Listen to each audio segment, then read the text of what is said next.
जन सहितं कृष्ण चैतन्य देवं श्री राधा कृष्ण पादान सैगण ललिता श्री विशाखान्वितांचल। हे कृष्ण करुणा सिंधु दीनबंधो जगतपते गोपेश गोपिका कांत राधा कांत नमस्तुते। तप्त कांचन गौरांगी श्री राधे वृंदावनेश्वरी वृषभानुसुते देवी प्रणमामि हरिप्रिये। वाञ्छाकल्पतरुभ्यश्च कृपा सिन्धुभ्यैव च पतितानां पावनेभ्यो वैष्णवेभ्यो नमो नमः। जय श्री कृष्ण चैतन्य प्रभु नित्यानंद श्री अद्वैत गदाधर श्रीवासादि गौर भक्त वृंद। हरे कृष्णा कृष्णा कृष्णा हरे हरे, हरे राम राम राम हरे। ओम नमो भगवते वासुदेवाय।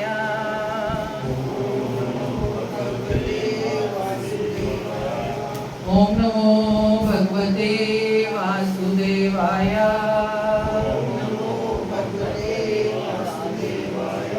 ओम नमो भगवते वासुदेवाय। नारायणं नमस्कृत्य नरं चैव नरोत्तमं देवीं सरस्वतीं व्यासं ततो जयमुदीरये। नष्प्रायेषु अभद्रेषु नित्यं भागवत सेव्या भगवती उत्तम श्लोके भक्तिर्भवति नैष्ठिकी। ग्रंथ श्रीमद्भागवतम की ग्रंथ श्रीमद्भागवतम स्कंद 1 अध्याय 1 में से हम पढ़ रहे हैं। तो पिछली क्लास में हमने पढ़ा कि कैसे सूत गोस्वामी से शौनक इत्यादि 88,000 ऋषि जो हैं वो प्रश्न पूछ रहे हैं, और प्रश्न पूछने से पहले वो कैसे उनका ग्लोरिफिकेशन कर रहे हैं। तो पिछले श्लोक में हमने पढ़ा कि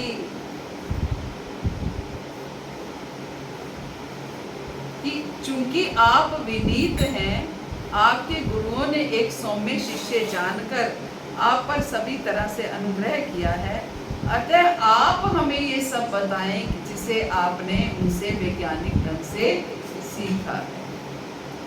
अतः दीर्घायु की कृपा प्राप्त आप सरलता से समझ में आने वाली विधि से हमें समझाइए कि आपने जन साधारण के समग्र एवं परम कल्याण के लिए क्या निश्चय किया है। तो पहला प्रश्न उन्होंने क्या पूछा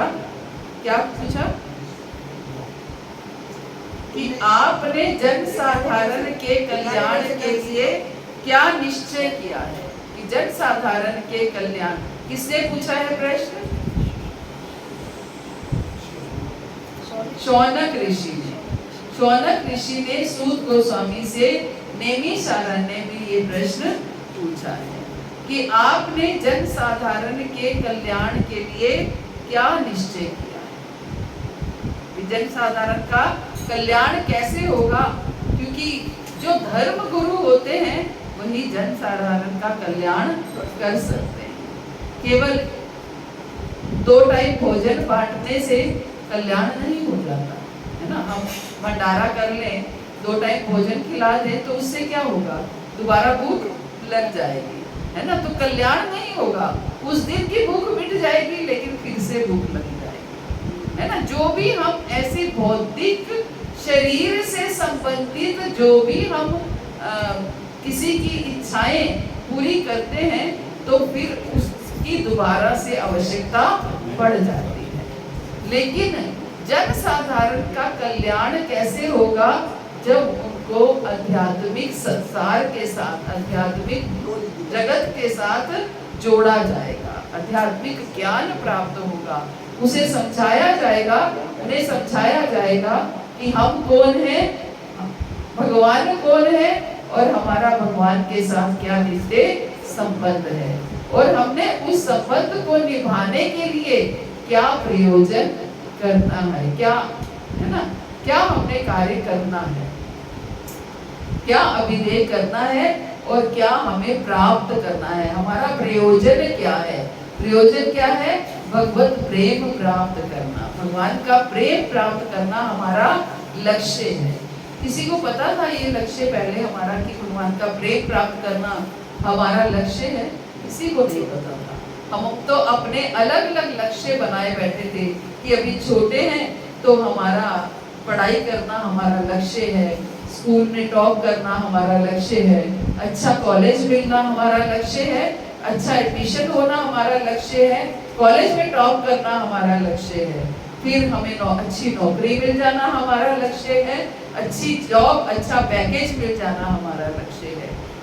समय के अनुसार हमारे लक्ष्य पर लक्ष्य बदलते चले गए, लेकिन वो लक्ष्य कभी समाप्त नहीं हुए। आज भी अगर हम अपने भौतिक जीवन को देखें तो हमारा कोई ना कोई लक्ष्य अवश्य होगा कि अब मेरे बच्चे अच्छे, पहले जो लक्ष्य अपने लिए बनाए वही लक्ष्य फिर अपने बच्चों के लिए बनाए कि इनका स्कूल में अच्छे एडमिशन हो जाए, अच्छी स्कूलिंग हो जाए, अच्छे नंबरों से पास हो जाए, इनका अच्छे कॉलेज में एडमिशन हो जाए। अक्सर हम सुनते हैं माता पिता से, बस इनका एडमिशन हो जाए तो हम गंगा नहा लें, है ना, एडमिशन हो जाए, फिर अच्छी नौकरी मिल जाए, फिर अच्छी छोकरी लड़की मिल जाए, अच्छा विवाह हो जाए, बहू अच्छी आ जाए, दामाद अच्छा आ जाए, दोनों अपने घर परिवार में सुखी रहें। अब एक पोता पोती भी हो। तो सब में कहने का अर्थ है कि हमारी इच्छाएं, हमारे लक्ष्य समय के अनुसार बदलते रहते हैं, और इन सब लक्ष्यों की भीड़ में हम अपने मुख्य लक्ष्य को भूल जाते हैं कि हमारा मुख्य लक्ष्य क्या है। कृष्ण प्रेम प्राप्त करना, भगवान से प्रेम करना और भगवान का प्रेम प्राप्त करना हमारा मुख्य लक्ष्य है। और भगवान किसी का भी प्रेम प्राप्त करना होता है तो उसके लिए सेवा, क्या करना होता है? सेवा करनी होती है ना, सेवा करनी होती है। बिना सेवा के हम किसी का भी प्रेम प्राप्त नहीं कर सकते। प्रेम प्राप्त करने के लिए सेवा करनी होगी, और सेवा क्या है? दिशाम सतत युक्तानाम भजताम प्रीति पूर्वकम ददामि बुद्धि योगम तब येन मामुपयान्ति। भगवान कहते हैं जो लगातार और प्रीति पूर्वक मेरा भजन करता है उसको मैं ऐसी बुद्धि देता हूँ कि उसको धीरे धीरे समझ में आने लगता है कि मेरी किस किस तरीके से सेवा कर सकते हैं। शुरू में व्यक्ति को समझ में नहीं आता है कि कैसे सेवा कर सकते हैं। तो प्रथम सेवा क्या है? प्रथम सेवा है भगवान का नाम लेना, हरे कृष्ण महामंत्र का जप करना, ये मुख्य सेवा है। हमें ऐसा लगता है कि ये हम अपने लिए कर रहे हैं, लेकिन ये भगवान की मुख्य सेवा है। कैसे हम जप को, नाम लेने को मुख्य सेवा कहते हैं? क्यों कहते हैं? शास्त्र नाम लेने को मुख्य सेवा क्यों बताते हैं? इससे भगवान खुश हो जाते हैं, इससे भगवान प्रसन्न होते हैं। इससे भगवान क्यों प्रसन्न होते हैं? उनका नाम बार बार लिया जाता है, क्योंकि उनका नाम बार बार लिया जाता है, ये भी है। और दूसरा, क्योंकि इससे जैसे जैसे हम भगवान का नाम लेते हैं वैसे वैसे हम शुद्ध होते हैं, पवित्र होते हैं, और जैसे जब हम पूर्ण रूप से पवित्र हो जाते हैं तो हम भगवान के धाम में हमें स्थान बना लेते हैं। और कौन माता पिता प्रसन्न नहीं होंगे कि उनका बच्चा घर लौट करके आ गया है। आपका बच्चा बहुत समय से फॉरेन कंट्री में है और अब उसको इंडिया में बहुत अच्छी जॉब मिल रही है ना, बाहर से भी ज्यादा अच्छी जॉब भारत में मिल रही है, तो क्या आपकी प्रसन्नता का ठिकाना होगा कि नहीं होगा? है ना, कितने प्रसन्न होंगे कि इतने सालों से बाहर था, अब कहीं आकर के वो अपने घर आ रहा है, सेटल हो रहा है, तो हम बहुत प्रसन्न हो जाएंगे। ऐसे ही भगवान प्रसन्न होते हैं कि जब जीव वापिस घूम घाम के भौतिक जगत के में भटक करके वापिस उनके धाम में वापिस आ जाता है। तो इसलिए भगवान का जब हम नाम लेते हैं तो ये सबसे बड़ी भगवान की सेवा होती है, क्योंकि नाम लेने का प्रथम कार्य भगवान का नाम लेना है और अंतिम कार्य भगवान के धाम में जाना है ना। और मतलब भगवान के धाम में जाने का जो कार्य है उसकी शुरुआत नाम लेने से होगी। बिना नाम लिए हम भगवान के धाम में प्रवेश नहीं पा सकते, है ना, प्रवेश नहीं पा सकते, क्योंकि युग के आधार पर ये सारे कार्य बटे हैं। हमारे शास्त्रों के अनुसार सतयुग का युग, हर युग का धर्म होता है। सतयुग का युग धर्म क्या था? तपस्या, है ना। सतयुग का युग धर्म था तपस्या। उस समय जीव की मनुष्य की आयु जो थी वो 1 लाख वर्ष एवरेज एज होती थी। 1 लाख वर्ष, उस 1 लाख वर्ष की एवरेज एज में वो 30-40 हजार वर्ष तपस्या कर लेते थे तो कोई फर्क नहीं पड़ता था। अब क्या है? अब तो कोई एज क्या है? एवरेज एज, चलिए कलयुग की एवरेज एज 100 साल मानी गई है, जिसमें 100 साल होती नहीं है ना, लेकिन चलिए 100 साल मानी गई है। उन 100 सालों में आप तपस्या कैसे कर सकते हो? क्योंकि 20 साल तो आपके बचपन, जवानी, 20-25 साल तो ऐसे ही निकल जाते हैं, है ना। तपस्या का कोई आधार ही नहीं होता, इसलिए हम कलयुग में तपस्या नहीं कर सकते। छोटी छोटी तपस्याएं हम कर सकते हैं, हम फास्टिंग कर लिया, ब्रह्म मुहूर्त में उठ करके जप कर लिया, ये छोटी छोटी तपस्याएं हैं, लेकिन मुख्य हम तपस्या का युग नहीं है ये। और दूसरा, उसके बाद त्रेता आया। त्रेता का युग क्या है? यज्ञ। यज्ञ त्रेता का युग धर्म है। त्रेता युग का युग धर्म यज्ञ है। उस समय बहुत बड़े बड़े यज्ञ होते थे, अश्वमेध यज्ञ हो रहा है और कई तरह के यज्ञ होते थे। जब भी ऋषि मुनियों को तभी जब त्रेता युग था तो विश्वामित्र जी उनको लेने के लिए आए, भगवान राम और लक्ष्मण को, कि जो असुर लोग हैं वो उनके यज्ञ में विघ्न डालते थे, क्योंकि वो युग किसका था? यज्ञ का युग था।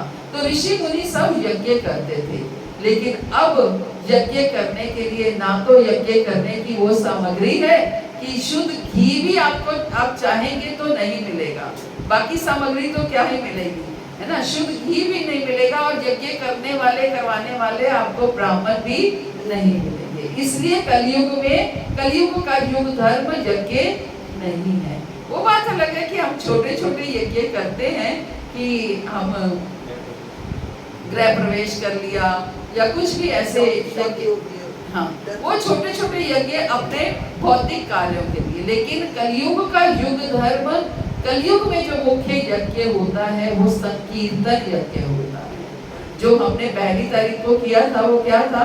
वो यज्ञ था, वो कलयुग का यज्ञ था। जो हमने, आपका बर्थडे था, यस मेरा बर्थडे था, तो यज्ञ था वो, है ना। वो एक विशाल यज्ञ था। क्या था? संकीर्तन यज्ञ था। कलयुग का युग धर्म है संकीर्तन यज्ञ। फिर तीसरा युग आया द्वापर।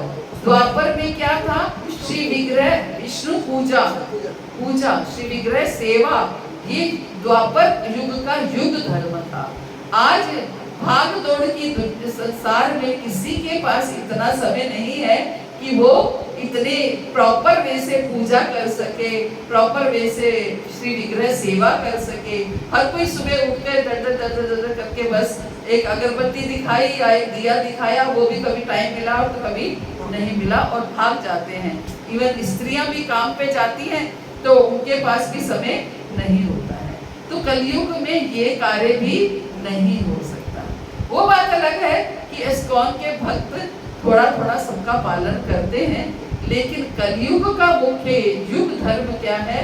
हरिनाम संकीर्तन, हरे कृष्ण महामंत्र का जप करना। हरे कृष्णा कृष्णा कृष्णा हरे हरे, हरे राम राम राम हरे। तो मैं आशा करती हूँ जो लोग भी रेगुलर बेस से यहाँ आ रहे हैं वो 16 माला अवश्य करें, ताकि इन 16 माला करने से ही हमारी शुद्धिकरण का प्रोसेस शुरू होता है। अगर हम अपने गंतव्य तक पहुंचना चाहते हैं, हम भगवान के धाम तक पहुंचना चाहते हैं, तो हमें अपना जो पहली सेवा है उस सेवा को अंगीकार करना पड़ेगा। तो इस तरीके से कलयुग केवल नाम आधारा, सिमर सिमर नर उतरहि पारा, है ना। कलयुग का आधार क्या है? केवल नाम है। नाम ले करके ही हम इसको पार उतर सकते हैं, और कोई रास्ता नहीं है, नहीं है, नहीं है। हरे नाम हरे नाम केवलम, कलो नास्तेव नास्तेव नास्तेव गतिरन्यथा। केवल हरि का नाम, केवल हरि का नाम, केवल हरि का नाम ही हमें इस कलयुग के कलमश से पार उतार सकता है। लेकिन वो हमें नाम दृढ़ता से लेना पड़ेगा।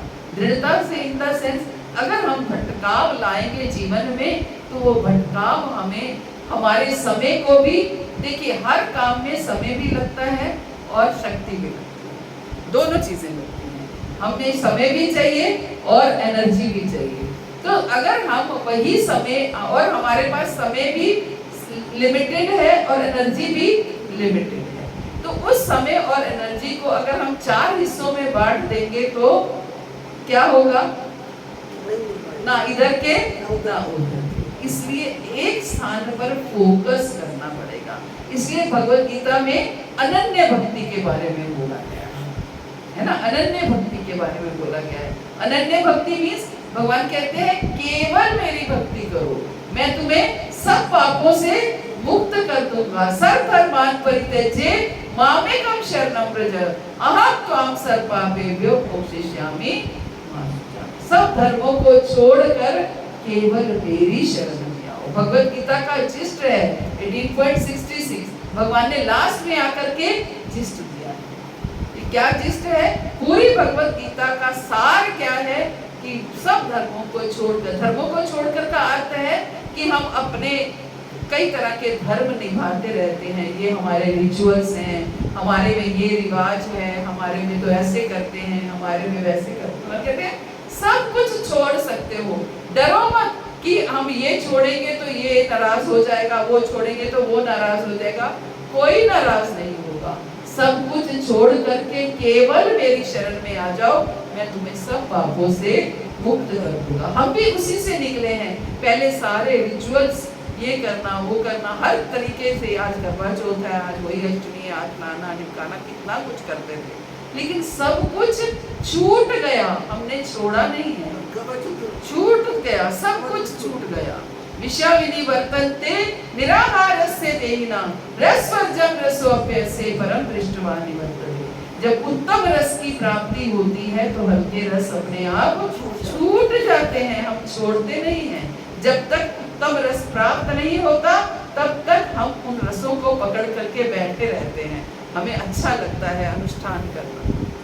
लेकिन जब उत्तम रस प्राप्त हो जाता है तो ये धीरे धीरे छूट जाते हैं। कलर टीवी आया तो ब्लैक एंड व्हाइट छूटा, अगर कलर टीवी नहीं आया होता तो आज भी हम ब्लैक एंड व्हाइट टीवी देख रहे हैं ना। बेटर चीज आई, हल्की अपने आप छूट गई। जब जीवन में नाम का रस आया तो अपने आप ये छोटे मोटे अनुष्ठानों का रस चला गया, है ना।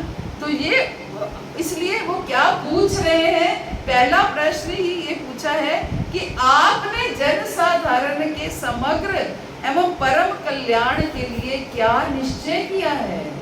आपने क्या डिसाइड किया है कि जन साधारण का कल्याण कैसे होगा, है ना। अभी ये प्रश्न पूछे जा रहे हैं, उसके बाद उत्तर शुरू होंगे। दूसरा प्रश्न आगे क्या कहते हैं, हे विद्वान, कली के इस लोह युग में लोगों की आयु न्यून है।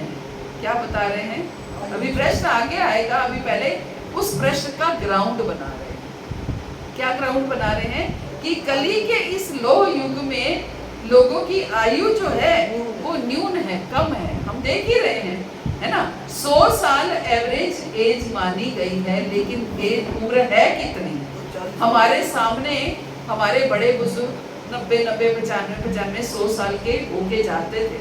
प्रभु जी उस दिन बता रहे थे कि उनकी माता जी 100 साल की होके गई। लेकिन अब ऐसे कोई लोग जाते हैं 100 साल की उम्र में, तो बड़ी हैरानी होती है कि बताओ 100 साल की उम्र में गए, है ना। लेकिन कोई ये हैरानी की बात, एक्चुअली कलयुग की उम्र 100 साल ही है, लेकिन हम लोग नहीं जी पाते 100 साल में। उसका कारण भी बताया गया है कि लोगों की आयु जो है वो न्यून है, वे झगड़ालू, आलसी, पथभ्रष्ट और अभागे होते हैं। भागवत कह रही है, मैं नहीं कह रही हूँ, भागवत कह रही है कि कलयुग के लोग क्या हैं? झगड़ालू हैं। सबसे पहले इस बात को मानते हैं हम या नहीं मानते? यस। एक रोड पर निकल जाओ, जरा सा कुछ हो जाए, वहीं पर खून कत्ल तक हो जाते हैं, है ना। खून कत्ल तक हो जाते हैं, इतने झगड़ालू हैं कलयुग के लोग। वरना पहले क्या था? सब कितने प्रेम प्यार से, इतने ज्वाइंट फैमिलीज इकट्ठी रहती थी। भाई भाई तो रहते ही थे, आगे चाचा ताऊ भी रहते थे, उनके दादा, ये छोटे दादा हैं, ये बड़े दादा हैं, ये तक बोला जाता है ना। हमने भी देखा है, हम अपने गांव जाते थे तो वहां पर हमारे दादाजी के भी रियल ब्रदर नहीं, उनके कजन ब्रदर्स को भी हम दादाजी कहते थे। ये भी हमारे दादाजी हैं। उनकी भी हम वैसे ही सेवा करते थे, छेड़खानी करते थे जैसे अपने दादा। कोई डिफरेंस नहीं होता था। लेकिन आज के समय में लोग, बच्चे जानते ही नहीं हैं, कंफ्यूज हो जाते हैं, ये भी दादा है, ये भी दादा है। हाँ। और भाई दो बच्चे हैं, उनमें भी भाई में आपस में, यस, भाई में दुश्मन है, भाई में बनती नहीं है। बड़े प्रसन्न होते हैं, मेरे 2 बेटे हैं। कोई लाभ नहीं है उससे कि अगर बच्चों में आपस में प्रेम नहीं है ना। तो ये उनका दोष नहीं है, ये युग का दोष है ना, युग का दोष है। कलयुग के लोग क्या है?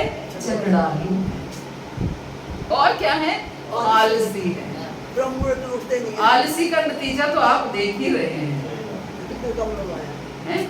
कभी कभी तो मुझे गिल्ट फील होने लगता है कि क्या मैं कुछ दे नहीं पा रही हूँ, क्या मैं कुछ सुना नहीं पा रही हूँ कि लोग आ नहीं पाते हैं।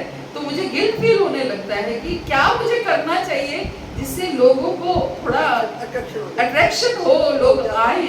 मुझे कोई लाभ नहीं मिलने वाला है कि अगर ये हॉल भर जाएगा तो मुझे कोई लाभ नहीं मिलने वाला है। लेकिन जब हम समय निकाल करके आ रहे हैं तो फिर ज्यादा से ज्यादा लोगों को लाभ मिलना चाहिए, है ना। मेरे को प्रसन्नता तब होगी जब ज्यादा से ज्यादा लोग मेरे ठाकुर के घर में वापस लौट जाएंगे, है ना, वापस लौट जाएंगे। जिसके पीछे प्रभुपाद का ये मिशन है, जिसके पीछे गुरु महाराज ने हमें ये सेवा दी है कि सब में भक्ति का प्रचार करना है, ताकि सब अपने अपने घर में वापस भगवान के धाम वापस लौट जाए। तो मुझे कई बार तो ये क्या है? ये आलसी पन है। ठीक है, चले जाएंगे, अगर जाना भी है तो थोड़ा सा, कोई बात नहीं, 15 मिनट लेट चले जाएंगे, आधा घंटा लेट चले जाएंगे, कुछ तो मिल जाए। तो इस तरीके से ये लोगों का आलसीपन है। ये भी उनका दोष नहीं है। किसका दोष है? युग का दोष है। लेकिन जो भक्त बड़े गंभीरता से भक्ति में लगे हैं, वो भी तो इसी युग में रह रहे हैं, है ना। वो भी तो इसी युग में रह रहे हैं। जब हम दृढ़ हो जाते हैं, जब हम गंभीर हो जाते हैं, तो युग की ऐसी की तैसी, है ना। कोई युग कुछ नहीं बिगाड़ सकता। हमारी दृढ़ता होनी चाहिए, हम गंभीर होने चाहिए, है ना। हमारी इच्छा शक्ति स्ट्रॉन्ग होनी चाहिए। आगे पथ भ्रष्ट है, कलयुग के लोग पथ भ्रष्ट हैं। पथ भ्रष्ट कैसे हैं? आज किसी ने बोला यहाँ चुन्नी चढ़ाने से ये मिल जाएगा, हम चल पड़े वहाँ चुन्नी चढ़ाने के लिए। लंबी लंबी लाइनों में खड़े होकर के हम वहाँ चुन्नी चढ़ा करके आएंगे, क्योंकि चुन्नी चढ़ाने से ये मिलेगा। यहाँ नारियल चढ़ाने से ये मिल जाएगा, हम वहाँ नारियल चढ़ाने चल पड़े। यहाँ कुछ भी चादर चढ़ाने से ये मिल जाएगा तो हम दरगाह में भी चले गए चादर चढ़ाने के लिए। आप जाइए अजमेर शरीफ, आपको मैक्सिमम हिंदुओं की भीड़ मिलेगी चादर चढ़ाने। किस लिए? यहाँ से मेरी इच्छा हुई, क्योंकि पथ भ्रष्ट हैं। हमें अपना रास्ता पहले तो पता ही नहीं है, और पता है तो हमारी भौतिक इच्छाएं इतनी है कि वो हम उसको देखा अनदेखा, सुना अनसुना कर देते। क्योंकि आजकल सब कुछ इंस्टेंट चाहिए, इंस्टेंट का जमाना है, इंस्टेंट रिजल्ट चाहिए, इंस्टेंट मैगी। कैसे? मैगी खा खा करके लोगों ने अपने चाहे शरीर खराब कर लिए, लेकिन खाना ऐसा चाहिए जो इंस्टेंट बने। ऐसे ही रिजल्ट इंस्टेंट चाहिए। आज मैं भजन करूं तो आज कृष्ण मेरे हो जाने चाहिए, है ना? आज मेरी सारी इच्छाएं पूरी हो जानी चाहिए, कोई भी इच्छा मेरी बचनी नहीं चाहिए। लेकिन भक्त क्या कहता है? भक्त की इच्छा क्या है? भक्त ये कहता है, प्रभु कुछ ऐसा करो कि अब मेरे अंदर कोई इच्छा पैदा ही ना हो। भक्त की ये मांग है कि अब ऐसा कुछ करो कि अब मेरे अंदर कुछ कोई इच्छा पैदा ही ना हो। भक्त ये मांगता है, अब प्रभु कृपा करो ही भांति, सब तज भजन करूं विपुराति। भक्त क्या चाहता है कि मैं इन भौतिक वस्तुओं को तज पाऊं, त्याग कर पाऊं। लेकिन एक भौतिक व्यक्ति क्या चाहता है? ये दिल मांगे मोर, और चाहिए और चाहिए और ऐश्वर्य। आज छोटा घर है तो बड़ा होना चाहिए, छोटी गाड़ी है तो बड़ी होनी चाहिए, मेरा समाज में ओहदा होना चाहिए, मान सम्मान होना चाहिए। अब बड़ा घर है तो अब पॉश कॉलोनी में बड़ा घर होना चाहिए। तो ऐसे हमारी इच्छाएं जो है ये बढ़ती जाए। और क्या है? अभागे। अभागे, अभागे क्यों है? आगे में नहीं लिखा हुआ था ना कि जो है क्या कहते हैं, हम जो है अंबानी के घर में हो। अभागे हैं कि भगवान ने कलयुग में भी गुरु भी भेजे, शास्त्र भी भेजे, भक्त भी भेजे, लेकिन हम उनको फॉलो नहीं कर पाए, हम उनको ग्रहण नहीं कर पाए। ऐसा नहीं है कि भक्त लोग हमें समझाते नहीं हैं, गुरुजन हमारा मार्गदर्शन नहीं करते हैं, सब करते हैं। भगवान ने बड़ी कृपा से 4 संप्रदाय बनाए कि इन संप्रदायों को फॉलो करो तो मुझ तक पहुंच जाओगे, लेकिन हम नहीं कर पाए। संप्रदाय कौन से? ये एक अलग से क्लास हम देंगे संप्रदाय के ऊपर। मुख्य तौर से हमारे 4 संप्रदाय हैं, बाद में हम क्वेश्चन आंसर सेशन करेंगे, ठीक है? तो इस तरीके से हम अभागे हैं, क्योंकि हमें बताने वाले बहुत हैं, लेकिन हम ग्रहण करने वाले हैं, इसलिए अभागे हैं। तो क्या क्या बताया कि कलयुग के लोग झगड़ालू हैं, आलसी हैं, पथ भ्रष्ट हैं और अभागे होते हैं, और साथ ही साथ सदैव विचलित रहते हैं। साथ ही साथ सदैव विचलित रहते हैं। कहीं मैं कुछ गलत तो नहीं कर रहा, कहीं मैं ऐसे समय को 16 माला करने में 2 घंटे लगते हैं, रोज के 2 घंटे में बर्बाद कर देता हूँ। मन विचलित है, कहीं मैं ठीक कर रहा हूँ या नहीं कर रहा। किसी और व्यक्ति ने बता दिया कि ये तो छोटा मोटा है, हमारे साथ आओ, दृढ़ता लेकर के आओ, विचलित नहीं हो। आपको रिजल्ट तब मिलेगा जब आप स्टेबल हो जाएंगे, दृढ़ हो जाएंगे, अदरवाइज रिजल्ट नहीं मिलेगा किसी भी चीज का। केवल भक्ति का नहीं, किसी भी चीज का आपको रिजल्ट अगर चाहिए, आप चाहते हैं कि आपके अंदर बदलाव आए, आपके अंदर चेंज आए, तो आप तभी बदलाव ला पाएंगे जब आप दृढ़ हो गए। दूसरे प्रभु जी कह रहे थे, मैं तो जब से यहाँ आने लगा हूँ तब से मेरे अंदर बहुत बदलाव आया। तो कैसे बदलाव आया? रेगुलरिटी बनाई, चेंज, अपने आप को रेगुलर किया, यहाँ बिना शंका के इसको स्वीकार किया। सबसे बड़ी बात, बिना शंका के स्वीकार करना। तर्क वितर्क,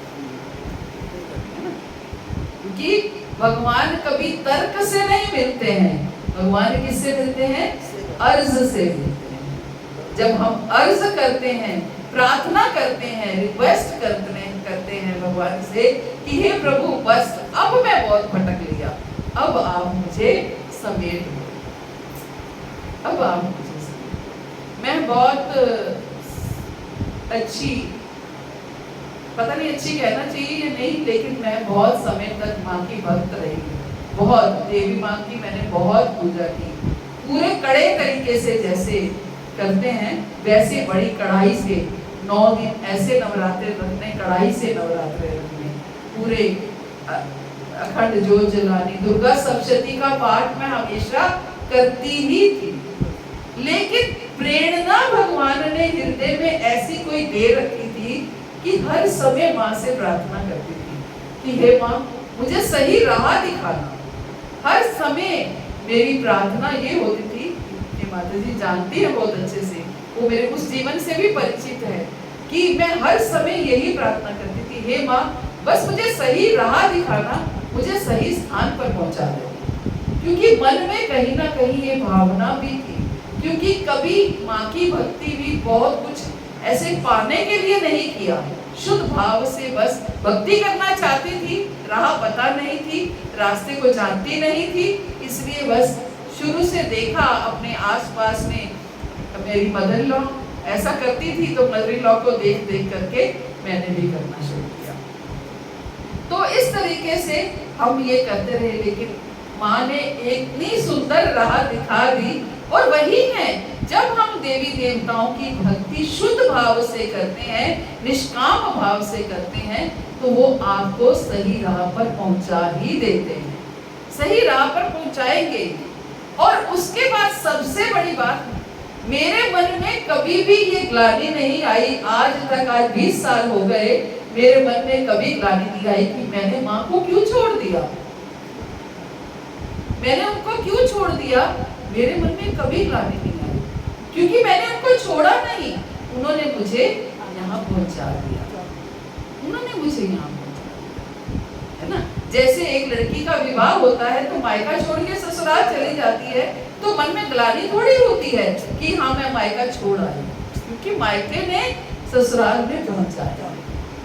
तो इसलिए ये हमें इस भावना से, ये हमें विचलित होने का अर्थ है कि हम जो कुछ कर रहे हैं हमें उस पर विश्वास ना होना, विश्वास ना होना, इसलिए हम विचलित हो रहे हैं। जब हमें पूर्ण रूप से विश्वास हो जाएगा कि हम जो कर रहे हैं वो बहुत अच्छा है, ये महामंत्र ही हमें कृष्ण तक पहुंचा देगा। मेरी डॉटर हमेशा ये कहती थी, हमें हर मंत्र पे ये सोचना है, हर मंत्र पे, कि ये मंत्र ही मुझे कृष्ण तक पहुंचाएगा, ये मंत्र ही हमें कृष्ण तक पहुंचाएगा, ताकि हम उस मंत्र को बहुत अच्छे कंसंट्रेशन से, शुद्ध भाव से। तो इस तरीके से हम भगवान की भक्ति करते हुए हम अगर करेंगे तो ये हम कलयुग के ये पहचान बताई है, कलयुग की ये पहचान है, और कलयुग में कैसे भक्ति करनी है ये हम कैसे बता आगे सुनेंगे। और तात्पर्य का तो अगली क्लास में हम इसको थोड़ा डिटेल में, प्रभुपाद ने इतने सुंदर सुंदर तात्पर्य लिखे हैं कि हमें उनको अवश्य पढ़ना चाहिए, क्योंकि मैं तो ये मानती हूँ कि प्रभुपाद के तात्पर्य नहीं होते तो ये भागवत हमारे लिए कुछ नहीं थी, कुछ समझ में नहीं आता, तात्पर्य से ही हमें समझ में आता है, इसलिए तात्पर्य को पढ़ना बहुत आवश्यक। हरे कृष्णा, श्री प्रभुपाद की जय, गुरु महाराज की जय। आप सब तो किसी का कोई प्रश्न हो अब हमने कहा है कि लोग नहीं आ पाए, क्या पता उनके पास कुछ भी हो सकता है।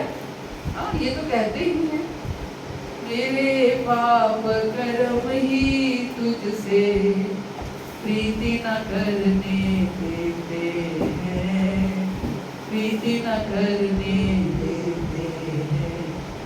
कभी जो चाहूं मिलूं आपसे, रोक मुझे ये लेते हैं, रोक मुझे ये देते हैं। कैसे स्वामी आपके दर्शन पाऊं मैं, सुनता मेरी कौन है, किसे सुनाऊं। है तो कुछ तो वो भी है, लेकिन मैं तो अपने आप को दोषी ज्यादा ठहराती हूँ। और किसी का कोई प्रश्न? माता जी 4 संप्रदाय का पूछ रही थी, तो 4 संप्रदाय हमारे मोटे मोटे तो उसमें बताऊंगी, डिटेल में नहीं जाऊंगी। है नहीं, हिंदूज के जो हमें भगवान तक लेकर के जाते हैं, जो कृष्ण तक लेकर के जाते हैं, तो पहला संप्रदाय है ब्रह्म संप्रदाय, और दूसरा संप्रदाय है श्री संप्रदाय, तीसरा संप्रदाय रुद्र संप्रदाय, और चौथा कुमार संप्रदाय। ये 4 संप्रदाय हमारे शास्त्रों के अनुसार बनाए गए। भगवान ने 4 संप्रदाय बनाए हैं। ब्रह्म संप्रदाय मीन्स जो ब्रह्मा जी के माध्यम से हम कृष्ण तक पहुंचते हैं। श्री संप्रदाय में हम लक्ष्मी जी के माध्यम से कृष्ण तक पहुंचते हैं। रुद्र संप्रदाय में हम शिव के माध्यम से, भगवान शिव के माध्यम से कृष्ण तक पहुंचते हैं। और कुमार संप्रदाय में हम 4 कुमारों के माध्यम से कृष्ण तक, सनक, सनंदन, सनातन और बस इतना आपको पता होना चाहिए। बाकी हम डिटेल में क्लास, इसके ऊपर पूरी क्लास हो सकती है। हरे कृष्ण। अब माला करेंगे।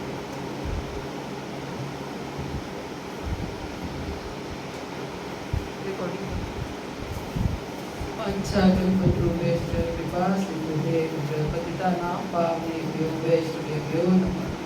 अनंत कोटि वैष्णव वृंद की जय। गुरु श्री प्रभुपाद की जय। परम करुणामय गुरु महाराज की जय। आप सब हरे कृष्ण।